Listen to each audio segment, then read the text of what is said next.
मारो इसे और मारो इसे, ये इसी लायक है। अरे मारो यार। सरपंच जी, कालिया को चोरी करते हुए हम सब ने रंगे हाथ पकड़ा है। अब इसे गांव से बाहर निकाल देने में ही हम सबकी भलाई है। तो देर किस बात की है, अभी इसे धक्के मार के इस गांव के बाहर का रास्ता दिखा दो। अरे सरपंच ऐसा मत करिए, मुझे एक मौका और दीजिए, मैं दोबारा कभी चोरी नहीं करूंगा। लेकिन गांव वाले उसकी एक नहीं सुनते और उसे मार मार के गांव की सीमा के बाहर निकाल देते हैं। मेरी कमर दर्द के मारे मेरी जान निकली जा रही है। कमबख्तों ने जम के धुलाई की है मेरी। अरे भगवान करे इनके गांव में भूचाल आ जाए, धरती फट जाए और सब गांव वाले उसमें समा जाए। चलते चलते कालिया जंगल में पहुंच जाता है। उसे वहां एक प्रयोगशाला दिखाई देती है। अरे इस जंगल में ये अजीब सा दिखने वाला घर किसने बनाया है, चल कर देखना पड़ेगा। कालिया प्रयोगशाला के पास चला जाता है। दो वैज्ञानिक प्रयोगशाला में बातें कर रहे होते हैं। बधाई हो डॉक्टर चमन, आखिरकार हम दोनों ने मिलकर एक ऐसी घड़ी का आविष्कार कर लिया है जिसे पहनकर कोई भी इंसान गायब हो सकता है। हाँ हाँ, तुमने बिल्कुल सही कहा डॉक्टर जर्माटो। अब कल सुबह ही हम इस जंगल से निकल जाएंगे, लेकिन उससे पहले आज रात के खाने का बंदोबस्त करते हैं। हाँ हाँ, मुझे तो बड़ी जोरों से भूख लगी है, चलो चलते हैं। दोनों वैज्ञानिक वहां से चले जाते हैं। उनके जाते ही कालिया प्रयोगशाला में दाखिल होता है। अच्छा तो ये बात है। कालिया बड़े से कांच के अंदर रखी घड़ी को बाहर निकाल लेता है और अपनी कलाई पर बांध लेता है। फिर घड़ी में लगा बटन दबा देता है। कालिया को एक जोरदार झटका लगता है। कालिया अपने आप को आईने में देखता है तो उसका पूरा शरीर पूरी तरह से गायब हो चुका होता है। अब तो जो चाहे वो कर सकता हूँ। सबसे पहले मैं उन सभी को सबक सिखाऊंगा। गांव वालों, मैं आ रहा हूँ। कालिया गांव की ओर चल पड़ता है। थोड़ी देर के बाद दोनों वैज्ञानिक वहां आते हैं। अरे ये क्या, लगता है कोई हमारी घड़ी चुरा कर ले गया है। ये देखो पैरों के निशान। अब क्या होगा, अगर वो घड़ी किसी गलत हाथों में पड़ गई तो अनर्थ हो जाएगा। तुम चिंता मत करो, हमारी घड़ी में जो बैटरी लगी है ना, वो सिर्फ 24 घंटे चलेगी। उसके बाद वो घड़ी काम करना बंद कर देगी। उधर दूसरी तरफ गांव में सरपंच अपने घर में सो रहा होता है। तभी एक आहट से उसकी नींद खुल जाती है। अरे कौन है वहाँ? बड़े मजे से सो रहा है, आज मैं तुझे नहीं छोड़ूंगा। कालिया पास में पड़ा डंडा उठाकर सरपंच की पिटाई शुरू कर देता है। ये ले, ये ले, इसी लायक है, ले। अब मर गया। अरे ये क्या हो रहा है? अरे कोई बचाओ मुझे, मेरे घर में भूत आ गया है। सही कहा, मैं भूत ही तो हूँ, ये ले। अरे भूत जी, मैंने आपका क्या बिगाड़ा है, मुझे छोड़ दीजिए। आपको क्या चाहिए?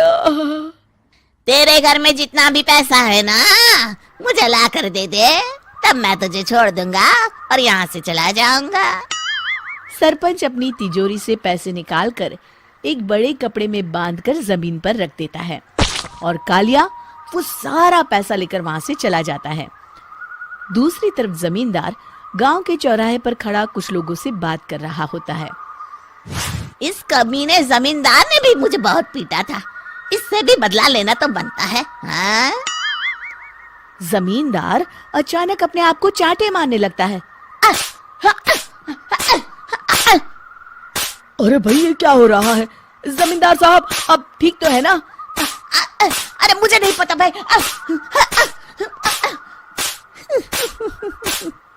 अरे मर गए रे, ये तो पक्का किसी भूत प्रेत का काम है। जमींदार के अंदर कोई भूत आ गया है। इससे पहले कि ये हमारे अंदर आ जाए, मनोहर भाई अपनी जान बचानी है तो भागो यहाँ से। ये क्या? अरे बाप रे बाप, मुझे तो भूतों से बड़ा डर लगता है। मैं तो चला यहाँ से। अगली सुबह इस घटना से पूरे गांव में दहशत फैल जाती है। सभी गांव वाले आपस में बात करने लगते हैं। अरे भाई, पता नहीं कहाँ से हमारे गांव में एक भूत आ गया है। उसने कल रात को सरपंच और जमींदार की खूब पिटाई की और उनके सारे पैसे भी लेकर चला गया।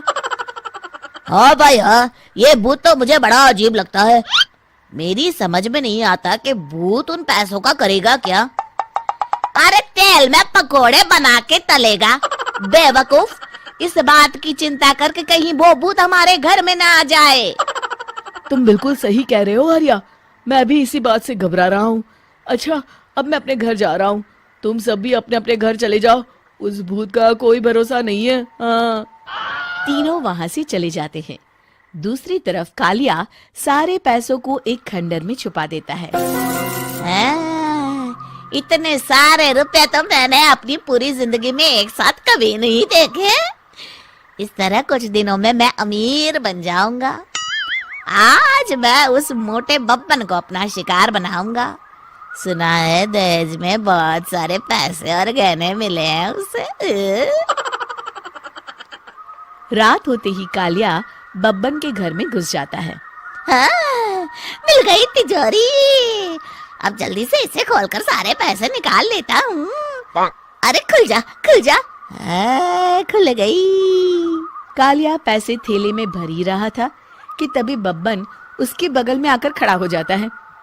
भाई क्या कर रहा है? हाँ? अरे हट। अरे तेरी इतनी हिम्मत, मैं तेरे सामने खड़ा हूँ और तू फिर भी मेरी तिजोरी से पैसे चुरा रहा है। अरे मैं तो गायब हूँ, तू मुझे कैसे देख रहा है? कालिया अपनी घड़ी को देखता है। अरे इसे क्या हो गया है? हाय, लगता है बैटरी खत्म हो गई। अच्छा, तो आज मैं तेरी बैटरी अच्छे से चार्ज कर देता हूँ। अरे भाग्यवान, जरा मेरा डंडा तो लाना। ये मोटा मुझे नहीं छोड़ेगा। अरे भागो। कालिया भागकर घर के बाहर जाता है। बाहर सभी गांव वाले हाथ में डंडा लिए खड़े होते हैं। अच्छा, तो तू वो भूत है? मुझे माफ कर दीजिए सरपंच जी, मैं आपके और जमींदार जी के सारे पैसे लौटा दूंगा और आज ही हमेशा के लिए ये गांव छोड़कर चला जाऊंगा। शिक्षा, बुराई ज्यादा दिन की मेहमान नहीं होती, एक दिन उसका अंत। क्या जी, इतने दिनों से आपसे कह रही हूँ कि घर में एक टीवी ले आइए, पर आप है कि सुनते ही नहीं। अरे भाग्यवान, नया टीवी कितना महंगा आता है, तुम्हें पता भी है। मैं कुछ नहीं जानती, नया हो या पुराना, आज शाम तक इस घर में टीवी आ जाना चाहिए। हाँ। रामू टीवी लेने घर से निकल पड़ता है। अरे नया हो या पुराना, टीवी तो टीवी होता है। एक काम करता हूँ, कहीं से पुराना टीवी खरीद लेता हूँ, कम कीमत में मिल जाएगा। चलते चलते उसकी नजर एक कबाड़ी की दुकान पर पड़ती है। क्यों भाई, तुम्हारे पास कोई पुराना टीवी है क्या? कबाड़ी वाला कुछ सोचते हुए कहता है। हाँ, एक टीवी है, लेकिन बहुत ही खतरनाक है। फिर कबाड़ी वाला टीवी का रिमोट दिखाते हुए कहता है। रिमोट के इस लाल बटन को कभी मत दबाना, वरना एक खतरनाक चुड़ैल टीवी से बाहर आ जाएगी।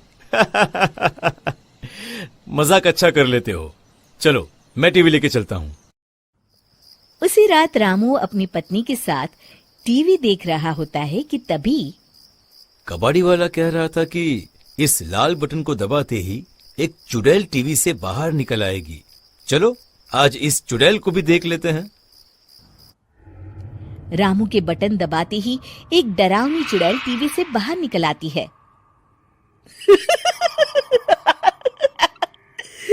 किसने मुझे जगाया? अरे अरे मर गया। अरे अरे ए भाग्यवान, ये तो बहुत डरावनी है। अरे ये आपने क्या कर दिया? अब हमारा क्या होगा? ये चुड़ैल तो हमें खा लेगी। अरे ऐसे कैसे खा लेगी, मैं भी देखता हूँ। अच्छा, तो मुझे बहुत हल्के में ले रहा है। अभी तुझे मजा चखाती हूँ। चुड़ैल रामू का हाथ पकड़ लेती है। अब तू मेरे साथ टीवी के अंदर चलेगा। मैं अकेली बोर हो गई हूँ। अरे नहीं नहीं चुड़ैल दीदी, मैं तो मजाक कर रहा था, मुझे छोड़ दो। अरे भाग्यवान, तुम वहाँ खड़ी खड़ी क्या देख रही हो, मुझे बचाओ। अब तुझे कोई नहीं बचा सकता। इस तरह चुड़ैल रामू को अपने साथ टीवी के अंदर ले जाने की कोशिश करती है। अरे कहाँ लिए जा रही है चुड़ैल, छोड़ मुझे।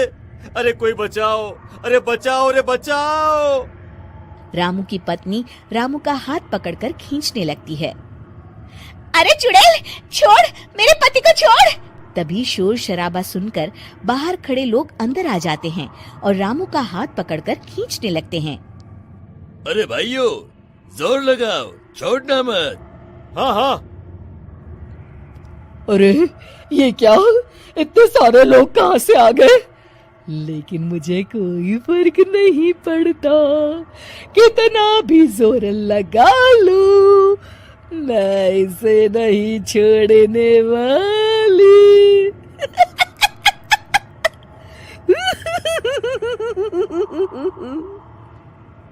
अरे क्या कर रहे हो बिरजू भाई, खाना खा के नहीं आए क्या? मुझे बाहर निकालो। अरे जोर लगा तो रहा हूँ, ये चुड़ैल तो मुझे खा जाएगी। बचाओ बचाओ बचाओ। तभी रामू की पत्नी उसके ऊपर पानी डाल देती है। अरे क्या बचाओ बचाओ चिल्ला रहे हो, टीवी लेने कब जाओगे जी? रामू अपने आप को देखता है और सब कुछ सपना था समझकर खुश हो जाता है और टीवी लेने बाजार की ओर चल पड़ता है। तभी उसे रास्ते में एक कबाड़ी की दुकान पर टीवी दिखाई देता है। टीवी ले लो, टीवी बहुत कम दाम में सस्ता टीवी ले लो। उस टीवी को देख रामू को चुड़ैल की याद आ जाती है और वो घबरा जाता है। अरे बाप रे, नहीं नहीं, मुझे मरना है क्या? मैं तो नया टीवी ही लूंगा।